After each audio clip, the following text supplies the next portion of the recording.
O terror não é só coisa de monstros nas sombras. Ele está nas dores, injustiças e tensões que nos cercam. Muitas vezes, o medo mais profundo nasce dessas crises cotidianas, que o cinema transforma em monstros e horrores palpáveis. Prepare a pipoca, encare o terror real e apague as luzes, porque está começando mais um Clube do Cinema do Universo Pânico.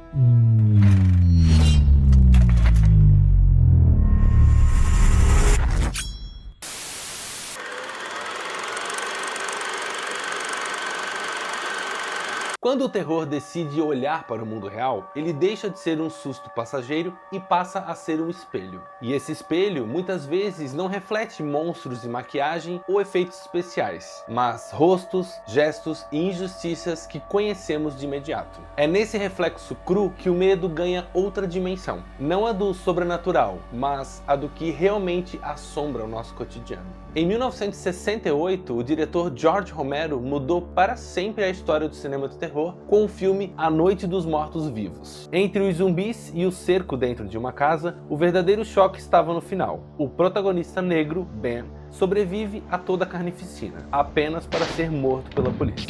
Mesmo sem a intenção declarada do diretor, aquela cena ecoava o clima tenso da luta pelos direitos civis nos Estados Unidos. Décadas depois, o diretor Jordan Peele levaria essa reflexão a outro patamar, com o filme Corra, lançado em 2017. Um terror psicológico onde o inimigo não é o supremacista caricato, mas o racista liberal, aquele que se diz progressista, enquanto literalmente se apropria de corpos negros. Do fim trágico de Ben ao hipnótico clique da colher na xícara, o recado é o mesmo. O monstro pode até sorrir para você, mas nunca deixa de te ver como propriedade. Depois de trazer à tona os medos ligados às injustiças sociais, os zumbis de George Romero voltaram em 1978 no filme Despertar dos Mortos, agora vagando por um shopping. Uma metáfora potente para um consumismo automático, vazio e tão inevitável quanto a própria morte. Já no filme A Coisa, lançado em 1985, o inimigo é um doce alienígena viciante que toma conta das prateleiras. Entre propagandas sedutoras e uma paranoia crescente, o filme expõe como a indústria alimentícia e a lógica de mercado podem ser tão predatórias quanto qualquer criatura extraterrestre.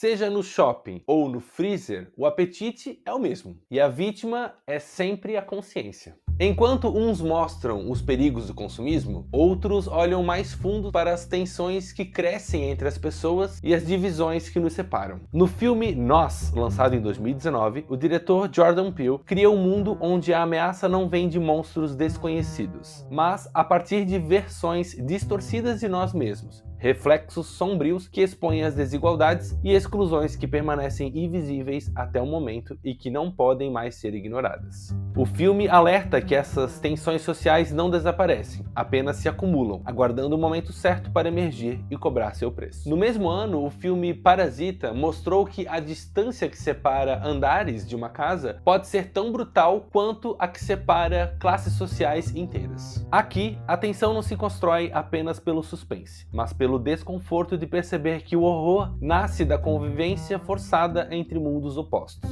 Um cheiro, uma palavra ou até a forma como se enfrenta a chuva podem revelar que, por mais que as aparências tentem disfarçar, a divisão social continua nítida e implacável. Em ambos os filmes, o medo é construído pela proximidade, por perceber que o outro que nos ameaça não vem de fora, mas vive ao nosso lado, às vezes até dentro da nossa própria casa. Para além das tensões visíveis de desigualdade, o cinema de terror destaca feridas ocultas que continuam a deixar rastros. O filme The Blackening, lançado em 2022, não se limita a brincar com os clichês do gênero. Ele escancara como as histórias de terror historicamente condicionaram personagens negros a papéis descartáveis. A trama inicia com um humor ácido, mas transforma numa análise sobre identidade e sobre o modo como a própria indústria molda e repete estereótipos, mesmo ao afirmar quebrar padrões. É um terror que ri, mas aponta o dedo para os estereótipos e dinâmicas raciais dentro da própria cultura pop. Pânico 2, lançado 25 anos antes, já tocava nessa ferida. Desde a primeira cena no cinema, vemos personagens negros conscientes dessa tradição e questionando seu lugar dentro da narrativa de horror.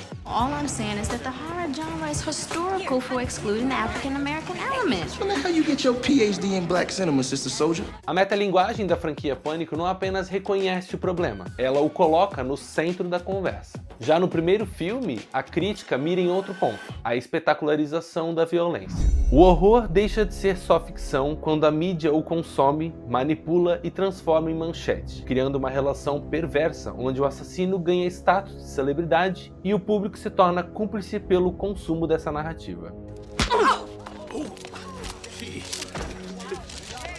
Em Pânico 4, essa relação com a fama atinge outro nível. O filme aborda a obsessão pela fama a qualquer custo, revelando como o desejo de ser visto e lembrado pode levar a ações extremas e desumanizantes, onde o espetáculo se sobrepõe à realidade. O assassino já não busca apenas matar, mas transmitir, documentar e capitalizar sua própria carnificina. É a lógica do fazer história pela notoriedade, mesmo que isso signifique transformar vidas em conteúdo. Essa ideia encontra eco no filme Morte, Morte, Morte, lançado em 2022, onde a morte é apenas mais um gatilho para exibições performáticas de empatia e indignação nas redes sociais. Aqui a crítica vai além da ambição, fala do narcisismo moderno. No terror da vida real, às vezes o celular é mais afiado do que a faca. Em tempo de redes sociais e internet onipresente, a relação entre público e obra cultural mudou profundamente. Pânico 5 lança um olhar crítico sobre o fandom tóxico, que se apropria das histórias, alimentando uma cultura de exigências e ataques a quem cria.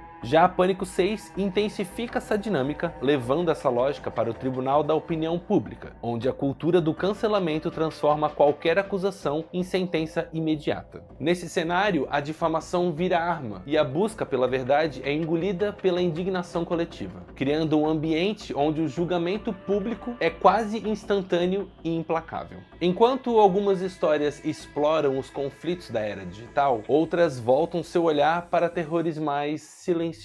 Em Pânico 3, lançado no ano 2000, a ação se desloca para os bastidores de Hollywood, revelando um terror sem máscara, o abuso de poder que se esconde atrás das câmeras. O filme faz uma denúncia silenciosa, sutilmente expondo um sistema predatório que, em 2000, ainda passava despercebido, ou era visto como mera trama de suspense. I was well known for my parties. Men knew what they were. It was for girls like her to meet men. Men who could get them parts if they made the right impression. This is not the city for innocence. You want to get ahead in Hollywood? You gotta play the game or go home.